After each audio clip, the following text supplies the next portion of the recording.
दोस्तों, आप हैं अपने चैनल स्पिरिचुअल ज्ञान बाय मिस्टी में। श्रावण मास की शुक्ल पंचमी पर यह त्योहार मनाया जाता है। इस दिन नागदेवता की पूजा करने और रुद्राभिषेक करने का खास महत्व होता है। नागपंचमी के दिन नागदेवता की पूजा पूरे दिन कभी भी की जा सकती है। पूजा का सबसे शुभ मुहूर्त 9 अगस्त को सुबह 5:47 से 8:27 तक रहेगा। दोपहर में 12:13 से 1 बजे तक का समय भी पूजा के लिए शुभ है। इसके बाद प्रदोष काल में भी पूजा का शुभ मुहूर्त शाम को 6:33 से रात को 8:20 तक रहेगा। इन शुभ योग में शिवजी की पूजा करने से भोले बाबा शीघ्र की आपकी प्रार्थना स्वीकार करते हैं और शीघ्र ही आपको पूजा का शुभ फल मिलता है। नागपंचमी पर क्या करें और क्या नहीं? नागपंचमी पर नागदेवता को दूध लावा चढ़ाना शुभ माना जाता है। नागदेवता को दूध पिलाना संभव न हो तो किसी शांत एकांत स्थान पर जाकर कटोरी में दूध और लावा रखाएं। इस दिन भैरव मंदिर में जाकर पूजा अर्चना करें और कच्चा दूध अर्पित करें।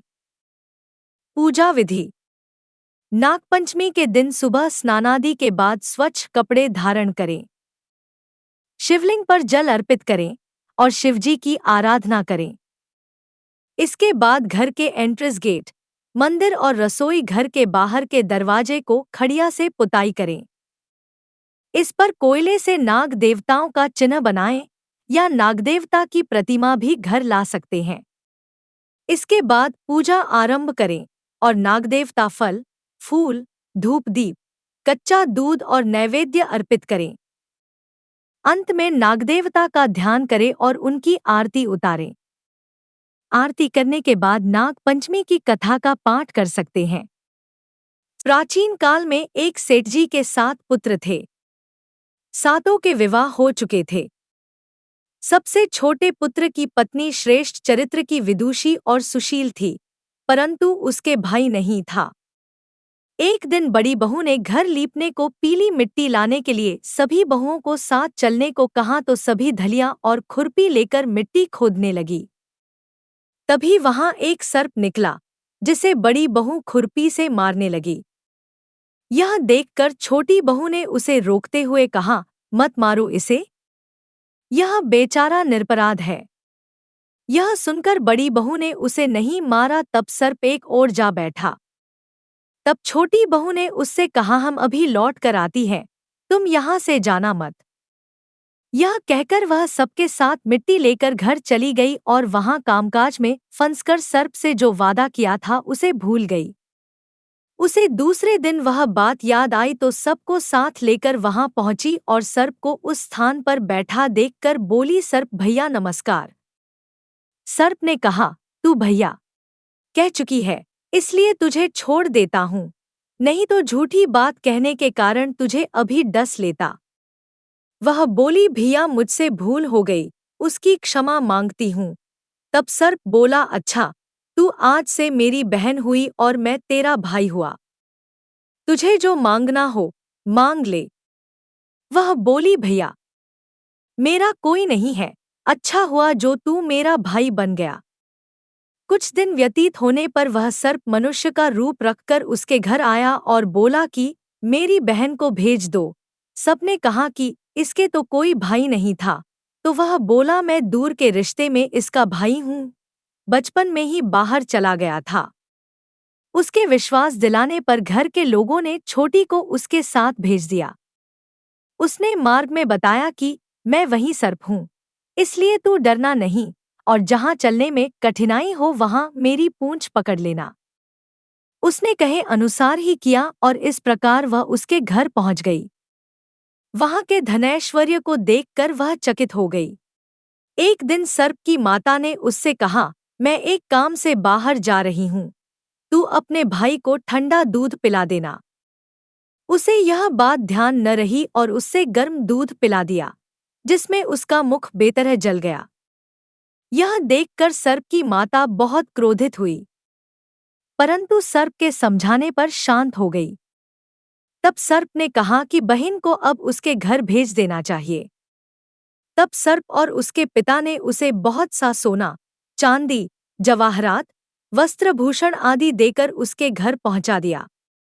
इतना ढेर सारा धन देखकर बड़ी बहू ने ईर्ष्या से कहा, भाई तो बड़ा धनवान है, तुझे तो उससे और भी धन लाना चाहिए। सर्प ने यह वचन सुना तो सब वस्तुएं सोने की लाकर दे दी। यह देखकर बड़ी बहू ने कहा, इन्हें झाड़ने की झाड़ू भी सोने की होनी चाहिए। तब सर्प ने झाड़ू भी सोने की लाकर रख दी। सर्प ने छोटी बहू को हीरामणियों का एक अद्भुत हार दिया था। उसकी प्रशंसा उस देश की रानी ने भी सुनी और वह राजा से बोली कि सेठ की छोटी बहू का हार यहाँ आना चाहिए। राजा ने मंत्री को हुक्म दिया कि उससे वह हार लेकर शीघ्र उपस्थित हो। मंत्री ने सेठ जी से जाकर कहा कि महारानी जी छोटी बहू का हार पहनेंगी, वह उससे लेकर मुझे दे दो। सेठ जी ने डर के कारण छोटी बहू से हार मंगा कर दे दिया। छोटी बहू को यह बात बहुत बुरी लगी। उसने अपने सर्प भाई को याद किया और आने पर प्रार्थना की, भैया रानी ने हार छीन लिया है, तुम कुछ ऐसा करो कि जब वह हार उसके गले में रहे तब तक के लिए सर्प बन जाए और जब वह मुझे लौटा दे तब हीरों और मणियों का हो जाए। सर्प ने ठीक वैसा ही किया। जैसे ही रानी ने हार पहना वैसे ही वह सर्प बन गया। यह देखकर रानी चीख पड़ी और रोने लगी। यह देखकर राजा ने सेठ के पास खबर भेजी कि छोटी बहू को तुरंत भेजो। सेठ जी डर गए कि राजा न जाने क्या करेगा। वे स्वयं छोटी बहू को साथ लेकर उपस्थित हुए। राजा ने छोटी बहू से पूछा, तूने क्या जादू किया है, मैं तुझे दंड दूंगा। छोटी बहू बोली, राजन क्षमा कीजिए, यह हार ही ऐसा है कि मेरे गले में हीरों और मणियों का रहता है और दूसरे के गले में सर्प बन जाता है। यह सुनकर राजा ने वह सर्प बना हार उसे देकर कहा, अभी पहन कर दिखाओ। छोटी बहू ने जैसे ही उसे पहना वैसे ही हीरोमणियों का हो गया। यह देखकर राजा को उसकी बात का विश्वास हो गया। छोटी अपने हार सहित घर लौट आई। उसके धन को देखकर बड़ी बहू ने ईर्ष्या के कारण उसके पति को सिखाया कि छोटी बहू के पास कहीं से धन आया है। यह सुनकर उसके पति ने बुलाकर कहा, ठीक ठीक बता कि यह धन तुझे कौन देता है। तब वह सर्प को याद करने लगी। तब उसी समय सर्प ने प्रकट हो गया। यह देखकर छोटी बहू का पति बहुत प्रसन्न हुआ और उसने सर्प देवता का बड़ा सत्कार किया। उसी दिन से नागपंचमी का त्योहार मनाया जाता है और स्त्रियां सर्प को भाई मानकर उसकी पूजा करती हैं। दोस्तों, आज की वीडियो में बस इतना ही। आशा करती हूँ कि मेरी है वीडियो आपको पसंद आई होगी। पसंद आए तो वीडियो को लाइक, शेयर और सब्सक्राइब अवश्य